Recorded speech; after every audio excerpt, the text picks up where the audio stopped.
I had what's called an amniotic fluid embolism, or an AFE. And that is when amniotic fluid gets in the mother's bloodstream, which does happen during pregnancy. But for some reason, certain moms with certain pregnancies, because mind you, I'd already had one pregnancy, I had basically like an allergic like reaction to the amniotic fluid. And that doesn't necessarily mean the fluid itself. It could have been a hair cell, a nail cell, fecal matter, could have been any number of things, but it just causes this intense reaction because your body says, oh, that's bad. And literally your body starts shutting down. So why did I start this podcast? After experiencing miscarriages and going through a challenging period of numbness and anger, I found healing by understanding my emotions, reconnecting with my body, and connecting with my soul, and also my spirit babies. My mission with this podcast is to enter a space of vulnerability and sacredness, of deeply personal stories of women who were impacted by pregnancy loss, miscarriages, stillbirth, and infertility. My goal is to bridge the gap between our losses and the deep spiritual insights that can come with them so that they can guide us toward healing and understanding beyond the physical realm. I'm Daisy May Reyes, and I bring together the wisdom of our wombs as a collective. Welcome to the WOMBen Collective podcast, presented by the Oversoul Vibration.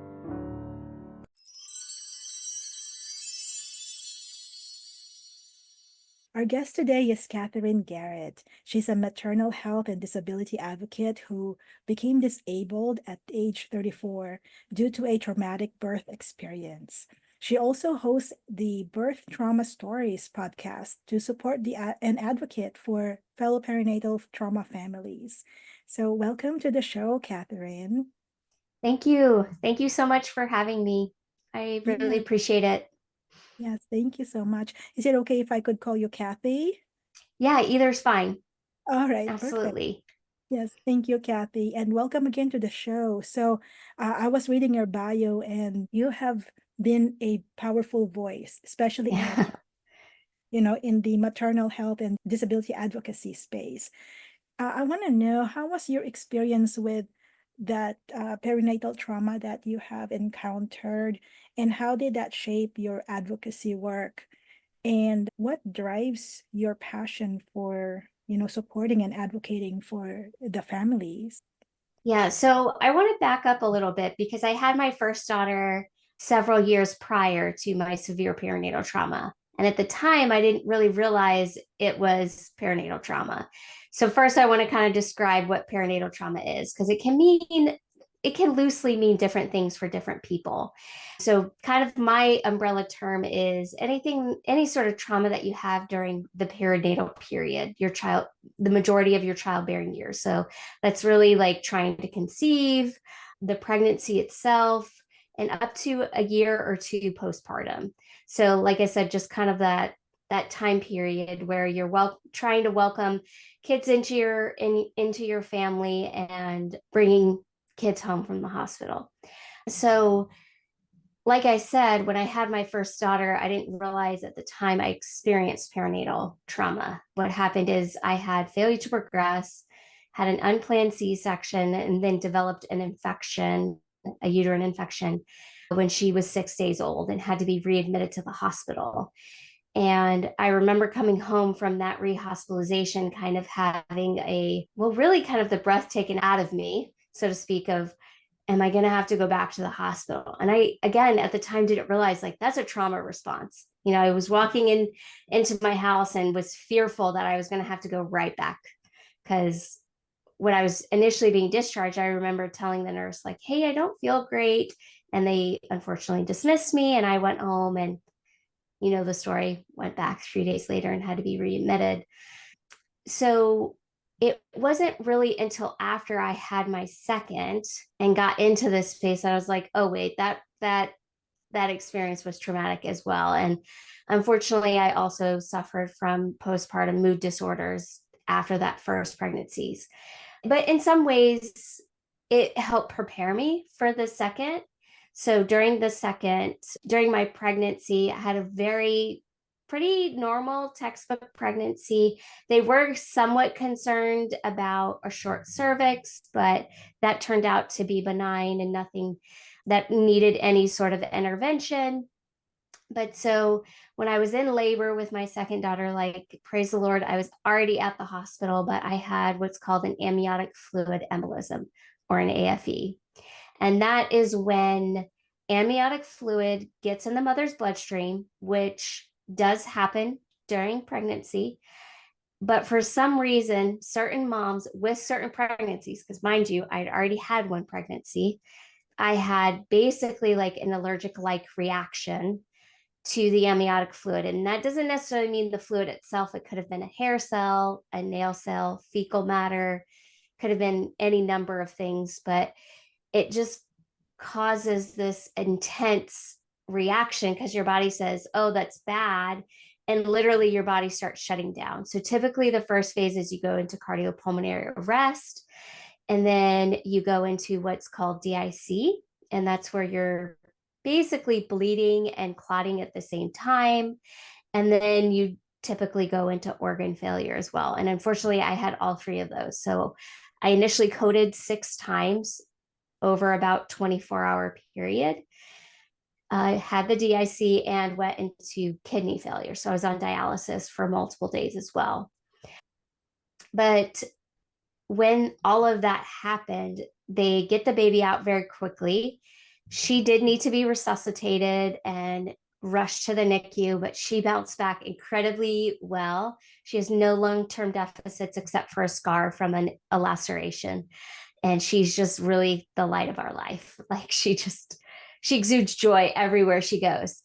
But unfortunately for myself, it's been a much harder road.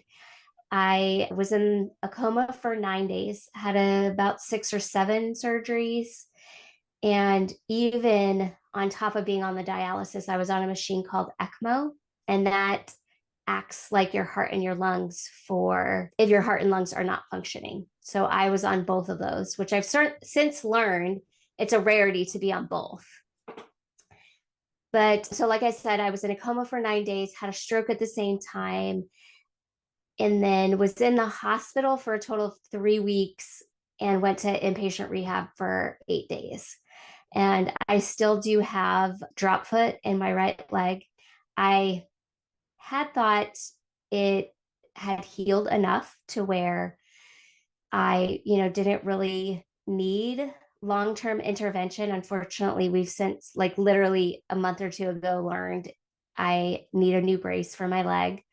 But this whole experience was really, I mean, our world was flipped upside down in a matter of minutes. I mean, I had the luxury of being unconscious, but my husband, and we had a doula in the room as well, they literally, and obviously the medical team, they literally remember pretty much everything.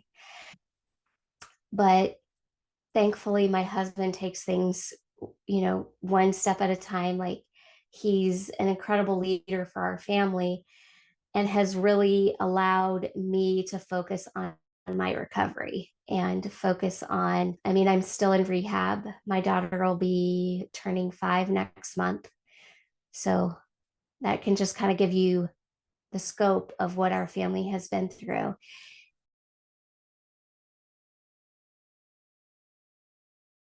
And I decided to become well, I don't think there was a moment where it was like, I'm going to be a maternal health and disability advocate. Like, I don't think that happened. It was really over time. I can't remember what year it was. I want to say it was 2021 or maybe 2022. I was texting with a fellow AFE survivor. We call each other AFE sisters. And so I'm texting with her and I'm like, I'm thinking of starting a podcast. And she was like, oh, that would be awesome. And like, we're texting back and forth. And I was like, I just feel like there isn't a whole lot of voice around this topic of perinatal trauma. I mean, there's a lot of podcasts that, you know, it's your birth story or how to have a healthy pregnancy, how to I forget what it's called, but it's not Lamaze. It's one of the other birthing techniques. I'm totally blanking on the name, but it's one of the other birthing techniques. Like there's a whole like podcast devoted to that birthing technique and or home births and all of these really beautiful, really amazing birth stories. But just because the severe perinatal trauma happened to me doesn't mean there isn't beauty and amazement in my story. Like there's so much beauty in the fact that the Lord led me to the correct hospital to have the machine to save my life. There's beauty in the hundreds of medical providers who saved our life, who have now become a part of our family. Like there's just, it's different. And unfortunately, a lot of people don't like to talk about when it's different. And I understand, like putting myself in their shoes, if I was pregnant, I wouldn't want to hear about an AFE. I would have been really nervous. And at the same time, like we have to use our voices, because unfortunately, amniotic fluid has a pretty high mortality rate. So I think it's my job, my duty to use my voice to raise awareness for AFE for the moms who can't, for the families who are not intact or fully intact, I should say. But at the same time, even within the AFE community, many AFE moms, have their AFE, are intubated, sedated for, I don't know, say 12, 24, maybe 48 hours, go home by like day 7. And obviously, there's a huge emotional impact, but physically speaking, like within a year, year and a half, they're pretty much back to where they were before their AFE happened. That has not happened in my situation. And out of about 1,000 survivors or so, I know of like maybe 5 who were left permanently disabled. And so, again, I felt like it was my duty to use my voice to advocate not only for the AFE survivors who are left disabled, but it's also a rarity to become disabled after childbirth. Like there's around I'm trying to remember the statistic. I think there's around 4 million births a year, and AFE happens at about 1 in 40,000. But just in general, like typically after you have a baby, like praise the Lord, you're not left disabled. But when it does happen, like it's really hard, and I've connected with a lot of, I call my fellow stroke friends, my stroke homies or stormies, my stroke homies. But they, many of them are quite a bit older than me. And, I expressed to them, like, I don't think you can fully grasp what it's like to try to recover from a stroke while caring for a newborn. And we had a 2-year-old at the time, so like our family is not, we're not like grandparent age, like we're parent age trying to be as active and as involved in our kids' lives as possible. And unfortunately, a lot of that burden has fallen on my husband. But like I said, he's amazing. He takes it one day at a time. Thank you for sharing your story, Cathy, and such a remarkable comeback. You mentioned that you were in a coma for 9 days. And right after that experience, and to this day, you're still in rehab, and your daughter Mm-hmm. is now 5 years old. It's just remarkable, the strength that you're showing us and your audience. But then you also, besides you advocating for the disabled community after AFE trauma or perinatal trauma, who else do you advocate for in that birth trauma community? So I host a monthly support group for perinatal trauma survivors. And I mean, I have people reach out to me all the time on social media wanting to connect, AFE survivors or the family, even family members of AFE, moms who were lost to AFE and survivors as well, will reach out. And unfortunately, also because of the DIC, the massive bleeding and clotting disorder, a lot of moms are left with what I call permanent infertility. We need a hysterectomy to save our life. And when my AFE happened, the team who was working on me unfortunately had an AFE 3 months prior to mine, and that mom didn't survive. So I know that that was very fresh on their minds as they were treating me. And so the decision was made to do the hysterectomy. They didn't even obtain consent from my husband. They just did it. And I think that that's just one small, well, to me, it's not small because it saves my life. But, that was just one step that they took that, it needed to happen. And it's, I know in the perinatal world, a lot of times that if you have a hysterectomy, it's called secondary infertility. And personally, I don't love that term because I know secondary infertility is also classified as if you have one pregnancy and then go on to have trouble getting pregnant with your second. And so I personally like the term permanent infertility better because there was no chance for us to have another baby. Like that was the end of the road. Or I should say there was no chance biologically. I did joke with my husband about a uterine transplant, but he was like, no, we're not doing that. And I totally agree. Like I would not do another surgery. And obviously adoption is an option as well. But at this point in time, like that was the last baby that we were going to have of our with our genetics, and that was hard. And it was hard to hold the joy and the grief of joy because this decision saved my life, and grief because I will never carry another baby ever again. And to have that decision made for you at 34 years old was just so challenging.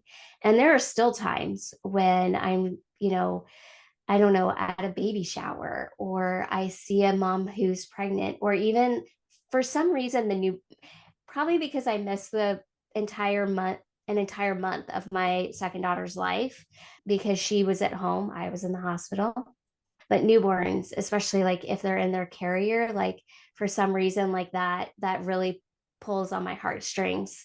When the AFE happened, I did need to have open heart surgery, so I have a chest scar as well. So even when I was able to come home and hold her, I couldn't hold her to my chest because you can just imagine like the immense amount of pain I had on my chest. I normally laid her across my lap. But yeah, so I try my best to support the infertility community and fellow perinatal trauma survivors. Right now, we have a couple of survivors. One in particular, she lost her baby at 20 weeks. So, there was just no chance for the baby to survive. And it's interesting because my attendees who attend the support group always will thank me, and I'm like, I feel like I should be thanking you because you're allowing me to enter this sacred space of this really hard situation that your family's going through. I think it's my honor to enter this sacred space of hardship. And my counselor, I was mentioning earlier a little bit about the joy and the grief. Like, this is just another situation of this is a really hard space to enter. And I feel joy because I've made some really beautiful friends out of it. But my counselor calls it divine tension between the two. That's beautiful. I love that you mentioned divine, is it divine tension? That Yes. what you Yeah. said? Oh, that's amazing. And just you explaining it, entering that sacred space where you are holding that for them. And not only that, but all of you are holding it for each other as well. Yes. Because that's a shared experiences. How important is having that space for each other? And also, what is that role of mental health in that community? Yeah. So I'm trying to remember. I think it was in 2020, the AFE Foundation started virtual support groups. And having just been a few months off of my AFE, the world is shut down. We're not in our normal communities. It was a lifeline. It really was, because at that point in time, I still had multiple rehospitalizations that first year. And it's a situation where obviously my family and my husband's family, our families are trying their best to walk and support us the best that they can. But I mean, I think, you can't really know what perinatal trauma is like until you've walked it. Like my friend who has lost a baby, I don't know what it's like to lose a baby. I can show her compassion and empathy, but I can't fully understand that. And I've had to tell family members, you can't understand what it's like to have an AFE. Like my husband can't even understand that. And at the same time, I can't understand what it's like to be the caregiver to a disabled wife. I only know it from my perspective. And so I just think these groups, and granted, it's not perfect because it's virtual, we don't like get to hug, but at the same time, I really do think it's a lifeline to have this safe space for people who just get it. You know what I mean? Like I just think when I start my group every month, it's just a safe space, and that's all we're really providing. Like I have no credentials as like a counselor or a therapist or anything. Like I am just a fellow perinatal trauma survivor who's just trying to create the space to talk about the things that maybe we can't talk about with people in our everyday life, or people who, we try to talk to them about it but they just don't get it, and they make insensitive comments. Or one comment in particular that comes to mind is a mom was sharing with me she lost her twins during the second trimester, so another stillbirth situation, and like a year later her father-in-law says, well, shouldn't you be over that by now? And it's just kind of like, it's not a thing. Grief changes. You don't, typically people don't stay where they are, but I don't think you get over it. I don't know that I'm ever going to get over having an AFE, especially considering it had such an impact on our life. Um, walking in to have a baby and being willed out disabled it's just not something you expect. I think anyone would say, like, you just don't expect that. But there's so many different nuances in the perinatal trauma world that you don't expect. And so my hope with this group is really to just say, I'm here. We can talk about it. Like it doesn't have to be a taboo topic. And your second question about mental health, like I mentioned earlier, I did experience postpartum mood disorders after my first, and it was hard. There was at least 9 months, maybe a year, and it was just really, really, really hard. And granted, I wasn't sleeping great because my first daughter was that clingy baby who, just needed to be on me like all the time, all the time. And it was really challenging. And by 9 months I was like, all right, girlfriend, we're not going to co-sleep anymore. Like I need sleep. So I think at the time I didn't realize it was okay to, voice like, you got to take care of yourself too in order to take care of your baby. And even another part of it that comes to mind is after I had my second, we didn't bond for 9 months. And then in the moment, I was like, what is wrong with me? I must be an awful mother that I'm not bonding with my baby. But first off, like, I didn't remember walking into the hospital to have her. I have amnesia. Like, literally, I have about a month, 6 weeks that I just have no memory of my life. So I have no memory of delivering this baby. I was so confused after waking up from the coma that I didn't meet her for several more days. So I met her when she was like, I think it was 14 or 15 days old. I didn't come home until she was a month old. And I was not able to take care of her for well over like 2 or 3 years. So she was going to other people's houses when my husband was working during the day, and then he would go pick the kids up and come home, and we would, have dinner, things like that. But like looking back, no wonder I didn't bond with her. I wasn't with her, you know? But at the time, I was like, what is wrong with me? Why am I not bonding with my baby? And it wasn't until another AFE sister who said, well, I didn't bond with my baby for 4 months. You're not a bad mom. You'll get there. Just don't force it, you know? And it wasn't until someone identified, like, hey, this doesn't make you a bad person or a bad mom. Like, given what you've been through, it's completely understandable. And I think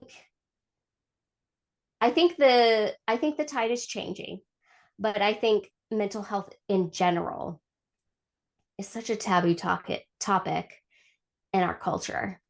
And then to add on mental health challenges after having a baby, I think is even more taboo. And again, the tide is changing, but change is arduously slow.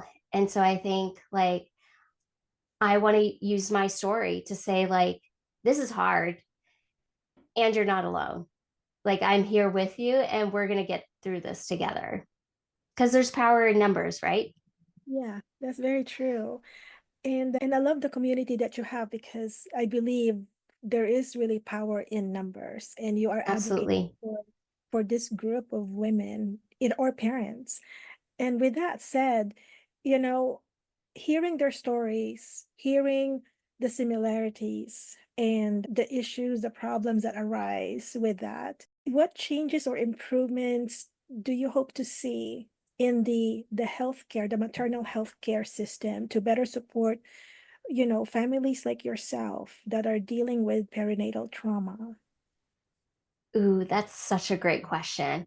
I actually joined a committee at my hospital to hopefully, well, we already are. We're already pushing the envelope to improve just the maternal health space.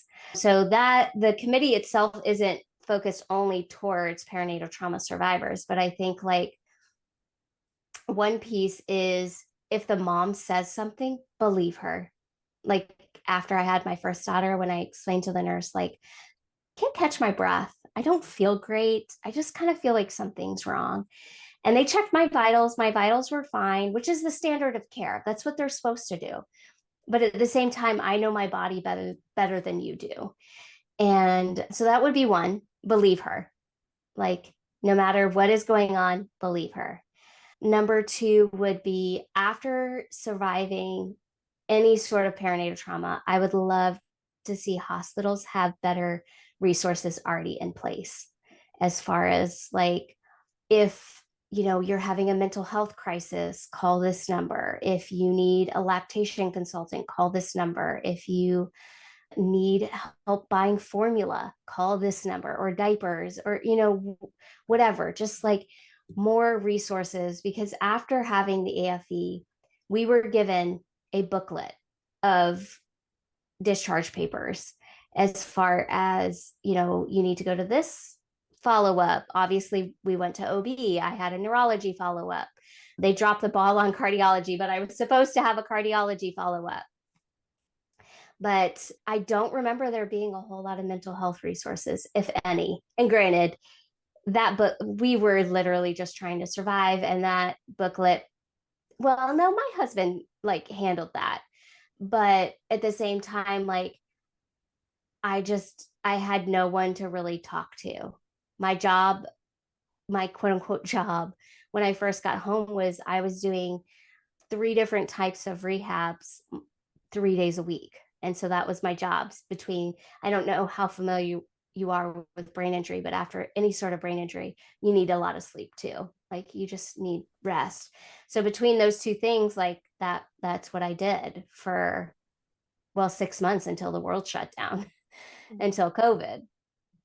And like I said, I just didn't know a whole lot of mental health resources. And at the time I think I did okay, but I think I could have done like I don't know if it would have, yeah, it would have helped. Like I think it would have helped. And but then at the same time, the friend I was mentioning earlier, she said, after she lost her son, she didn't even have the capacity to pick up the phone to make the call to call any sort of mental health resource. So I would love to see. I know a woman in New Hampshire who she works at a doctor's office. I think she works at a pediatrician's office.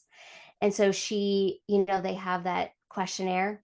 And so if there's any sort of red flags on the questionnaire, or if it's answered too perfectly, because that happens too, there's a follow up call in 2 weeks. So I would love to see that sort of program piloted as well of you're not alone. We're going to follow up for you. And I know my hospital system is doing that for lost parents. And again, change is slow. We need time, but I'd love to see that for like my situation with an AFE or any sort of perinatal trauma. Yeah, I think that would be lovely for the medical community to hear this because Yes. I really love the first one that you mentioned about if they say something, it's not really a complaint, it's because they are feeling something in the body. And so they need to Mm-hmm. listen. And it's not like they're lying about the situation just because for Yeah, attention. I'm glad that you put that as number one on your list, So thank you for that. And I'm just you're curious, welcome. Cathy, about the time that you have recovered from the incident to the moment that you be started to have balance in your life, being able to juggle motherhood, raising your children, living with the life as as a survivor and everything else in between. Like how long was that recovery process and being able to come back to balance? That's such a good question as well. I mean, it's been long. I'm not going to lie. It's been really, really challenging. I, well, COVID kind of really threw a wrench in, well, everyone's lives, but especially people who were trying to survive or work through, yeah, survive any sort of medical trauma. And so I did inpatient rehab, or yeah, so I did inpatient for 8 days, and then I did in home for about a year. And then I needed balance therapy because I kept falling. And so balance therapy, they only do in the clinic. And so I had no choice but to go to the clinic. And it wasn't until about I'm trying to remember, it was about year 4 that it really felt like, okay, we're kind of exiting a season of strictly survival, and we're kind of there's a turning of a page now of I now get to pick and choose what rehabs I do, because unfortunately, because of the drop foot, I still fall. And so my medical team is still saying like I mean, I literally had an appointment with my doctor last month. He was like rehab, rehab, rehab, and I'm like, I gotta do something outside of rehab. I Rehab can't be my life anymore. And it, don't get me wrong, it was a breath of fresh air last year when it was like, kind of like, oh, okay, I don't have to do this like 3 hours a day, like multiple days a week. This is amazing. But at the same time, it's nuanced, I will say, because like I am still falling and still need extra support from a trained rehab team. But at the same time, like my husband had a really great point, like rehab is to get you back to your life. Rehab shouldn't be your life forever. And I was like, yeah, that's a great point. So now, like, I'm doing rehab 1 to 2, maybe 3 days a week here or there, but it's not, 9 hours a week anymore like it was. Or like when I was in inpatient, it was 3 hours a day.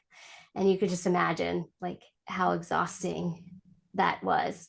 Um, but yeah, so to answer I feel like that was a really long winded answer to, it was about 4 years that it was finally like, we're kind of exiting the survival stage and we're entering in a new, like, we get to pick and choose what I do. And again, at the same time, there's joy and grief in there because there was a whole lot of joy of like, we get to pick and choose. This is amazing. And grief because, like, we're exiting the survival and this is probably just our life now. And my husband corrected me very gently once because I said, this is just a hard season. He was like, well, honey, this is no longer a season. Like this is just our life. Like this is where the Lord has us in this life. So Yeah, and I love how you both of you turned it into something positive and look at it in a different lens. I love what he said, like, oh, this is it's a way to move back to our life, and it's not your life permanently. So yeah. yeah, and I love how it shifted your perspective and just, kind of like rehab is kind of like a love and hate relationship. So you gotta have to Yeah. like learn to love it for a little bit, and it will take you to that balanced life that you desire, right? So. Well, and growing up, I started riding horses when I was 10 years old. And Mm. so after I had the AFE, it must have been in 2021. I told my husband, I want to ride horses again. And he was like, are you crazy? No, like you nearly died. No, I'm not letting you do that. And ironically, well, I don't really believe in irony after my AFE, but the college I went to had or still has a therapeutic horseback riding program. And so I explained to him what therapeutic horseback riding is and how these horses are, trained and, vetted to like not be like, a broke 2 year old that is rearing and bucking.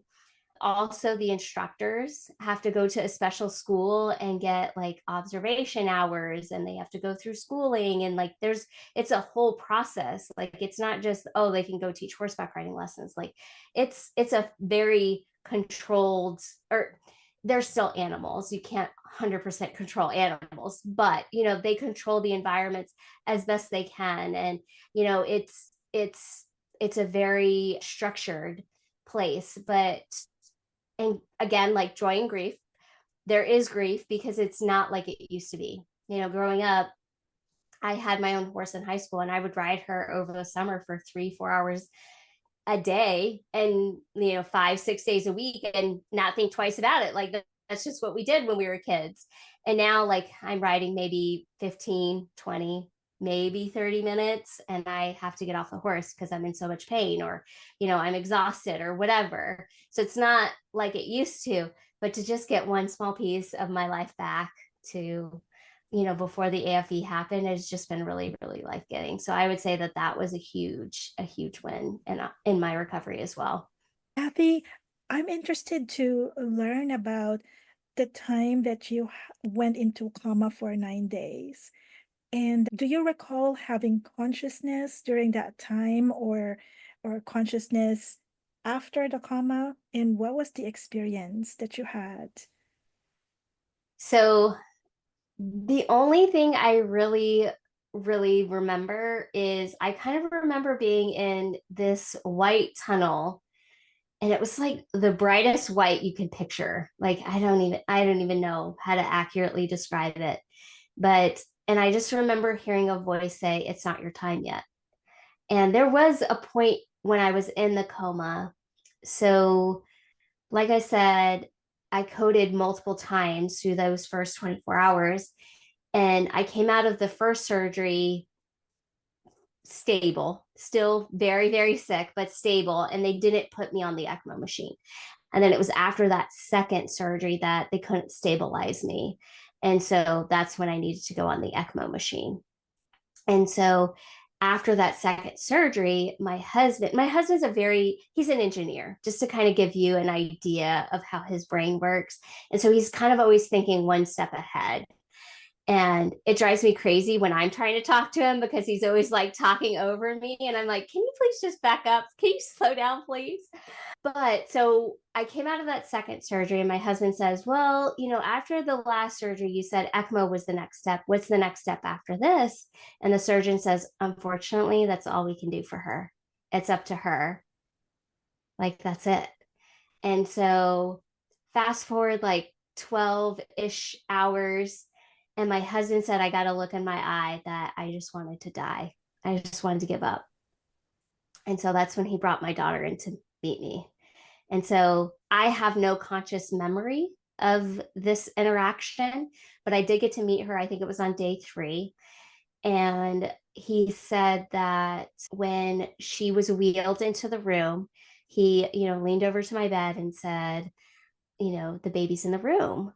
And he said, my eyes started to flicker, like my eyelids, like, because when you have a brain injury, your body does put itself into a coma, but they sometimes give you drugs even on top of that. And so you can just imagine like me just trying to will my eyes open to even acknowledge she was in the room, because mind you, I couldn't turn my head because I was on the vent, and she is needed to be an incubator because I caught a cold in the hospital, and colds can be very dangerous for newborns. But he said after that interaction is when I started to improve. The next day I did have some minor bleeding in my chest because they just left my chest open, so they didn't have to like keep cutting and restitching it. They left it open. And so it was pretty easy to examine, thankfully. But so I had some minor bleeding in my chest that they postponed the removal from ECMO, but it was pretty quickly thereafter that I started to improve. And so, yeah, I don't have a whole lot of vivid conscious memories during the coma, but as I was waking up, so again, after having a brain injury and having massive drugs, typically it takes multiple days to come out of a coma. Like you have periods of a little more alert and periods where you're just completely unconscious because you're not really sleeping. Like you don't go through the same sleep cycles typically when you're in a coma. But so I woke up, or what I count as waking up, on day 9, and that's the day I count as my survivoriversary. We celebrate every year. But even the day before that, my mom said as I was answering her questions. So I could hear people and I could answer like by shaking my head, yes or no. But I really don't remember it. I kind of remember like hearing her voice, but it really feels like a dream. Whereas, like I said, day 9, like I can still picture my husband standing at the foot of my hospital bed, and my OB sitting next to the bed at a different time during the day, and our friends later in the evening came to visit me. So like those are conscious memories that I can still pull up in my memory, so to speak. But yeah, coming out of a coma is a weird thing, and it feels really strange to have amnesia and just literally not remember an entire month of your life. Like my last vivid memory was my older daughter's birthday, and then my next vivid memory was waking up from the coma, and even which was a 1 month and 5 days later, so a little over a month. But even in between that, my husband's birthday smack in the middle. So like I don't really remember his birthday that year. I do remember the following year, we went to Seasons 52 for dinner. And I remember walking into the restaurant and kind of catching my breath and going, oh, we were here last year, weren't we? And he was like, yeah, don't you remember that? I'm like, no, I just remember like it was just like the noises and the smell. Like I don't have the conscious memory, but my body remembers it on some level. And even more recently, I had to go to the hospital for testing, and it was, I forget what they call it, but like the post surgery area. I needed to be sedated during a procedure, and I'm waking up, and a couple curtains down I can hear the gentleman is having trouble breathing because the alarms are going off, and I hear the doctors in a very stern, that authoritative voice that they do. So and so, let's say his name was Bob. Bob, breathe. Like, Bob, take deep breaths. And I could feel my body react to that, because like I know, like, you know, I know my medical team did things like that. Like, Cathy, can you feel pain? Cathy, can you move your right foot? Can you wiggle your toes? Can you lift your, like I know now, knowing neuro exams, I know the some of the commands that they asked me to do. And so again, like your body remembers, even if you consciously don't, it completely remembers. And just last week, I still do pain management once a month. And, or I should say, I do multiple pain management treatments, but one of them I go every month. And I was telling her I was struggling a little bit with insomnia. And she's like, your daughter's birthday is next month, isn't it? And I was like, yeah. And she goes, it's your body remembering what's coming up. It's your subconscious remembering the trauma. And I was like, even though like I've tried really hard to work through it and like we're doing okay now. And she's like, no, your body is just trying to process because like even if you don't remember, like it remembers what happened. And even as you can imagine, the scars that I needed to survive this situation, my pulmonologist told me once, like, you have a massive, like, 4 inch, 5 inch scar across your chest, but you have that scarring on the inside too. And I'd never thought about, like, oh, that's on the inside as well. Like, no wonder I'm in so much pain and so uncomfortable.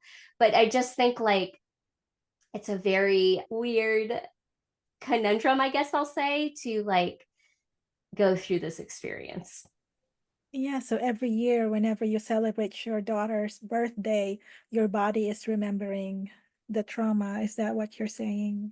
Oh, absolutely. And I think one of the hardest things, I would argue it maybe is the hardest. The hardest thing I have to reconcile is the hardest day of my life will always be my daughter's birthday. Yeah, I And get it just, it's just a really hard thing. Excuse me. It's just a really hard thing to reconcile. It really is. yeah. But so much love to you, Cathy, for being strong. And every Thank you. year you have that reminder, but it's also a reminder that you are strong. Yes, Yeah. yes, yeah. And it's a beautiful blessing of what the Lord has done for our family. Like it's incredible. We're so grateful and so blessed. Yes. And it's a beautiful reminder too that every year you'll hear that voice that you heard from that white hallway, that very bright hallway. You Yeah. know, we still have some work to do here on earth. Yes. I'm still trying to figure that out.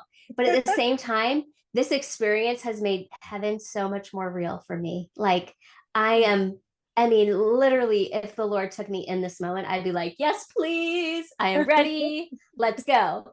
But at the same time, I love watching my kids grow up and, spending time with my husband too. Yeah. Yeah. Yeah. So Yeah. It's that's amazing. yes, I love it. So thank you for sharing that. Cathy, as we are getting ready to close our podcast interview today, I would like to know, like, what advice do you have for women and families who are in the same similar situation as you and who are dealing with the long-term impact of this situation? Ooh, what my advice would be is keep the faith. And that's not to minimize what you're going through, because I know so often, especially in the Christian community, people will say, well, something insensitive like, well, in God's timing, or, I don't know another example, but let's use the example of in God's timing. We don't know what God's timing is. Here on earth we don't get that privilege of knowing. Like in my situation, I don't know if God is going to fully 100% heal my body. Maybe the only healing that God is going to do this side of heaven was merely in the fact I survived, not that I was going to be back to 100% where I was before. And at the same time, I think it's so important to keep the faith. And it can look different for different people, right? Because for some, that might be keeping the faith that they can go on to have a biological child. For some, that may be adoption. For some, that may be embryo surrogacy or gestational surrogacy. Like, I just think like walking with the Lord is pivotal. And I think also it's okay to get angry at God, or not, maybe not angry at God. I I've definitely had to process my anger with the Lord on more than one occasion through going, well, through becoming disabled. Like, there's no way, like many of your listeners, I would argue all of us, there's no way we would pick this situation for ourselves. Like, we would say, no, we wouldn't even want, like, anyone in our circle of influence to walk through. But hard things happen, and it's not to negate the joy and the grief. It's not to negate one or the other, but at the same time, it's so important to keep the faith. And I think, like, again, it's okay to process your anger with God. He created anger, so he can take it. He can take it. That's right. That's right.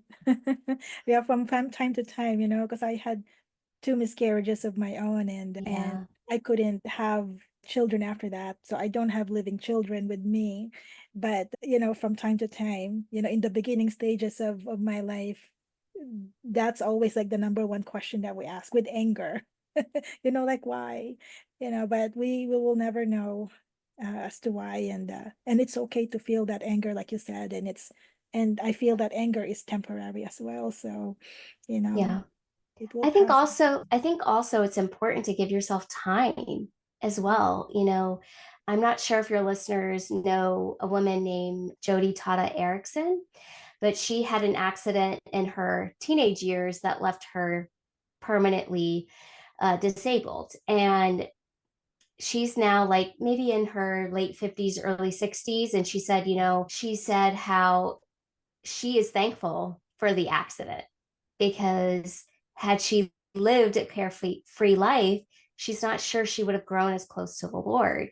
And it was a friend who was telling me this, and I kind of sheepishly piped up and said, well, I don't know that I'm thankful for the AFE. Like, this has been really hard. And she was like, okay, well, first off, like, Jodi's had like 40 years to get there, Cathy. You've had like 4. Give yourself some time. Like, it's okay. It's okay where you are today, whatever that day brings. Yes, correct. And it takes time. There's divine It timing to does. everything, right? Agreed. Yes. Yes. And Cathy, I am so appreciative of having you on the show today and sharing your remarkable story. Oh my goodness. And I'm just kind of like holding on to my seat as you are telling your story. So I'm so grateful. We have listeners here that may want to reach out to you who may have the same or similar story. How can they find you or contact you? So you can email me. My email is Cathy, Cathy, at birthtraumastories.com. I also have a website, www.birthtraumastories.com. And for social media, I'm on Instagram, Facebook, and Threads, all birth trauma stories. So you can reach me any of those avenues is perfectly okay. Perfect. Thank you so much. And I'll make sure to put all your information on the show notes so they can reach you anytime. Well, thank you, Daisy May, so much for your time this evening. Thank you. It was an honor to be on your podcast. Oh, yes, same here. Thank you so much. Thank you, everyone, for listening to the Woman Collective podcast. I truly hope that you found this conversation meaningful and valuable. If you like what you heard today and if you would like to hear more, please go ahead and click the subscribe button below.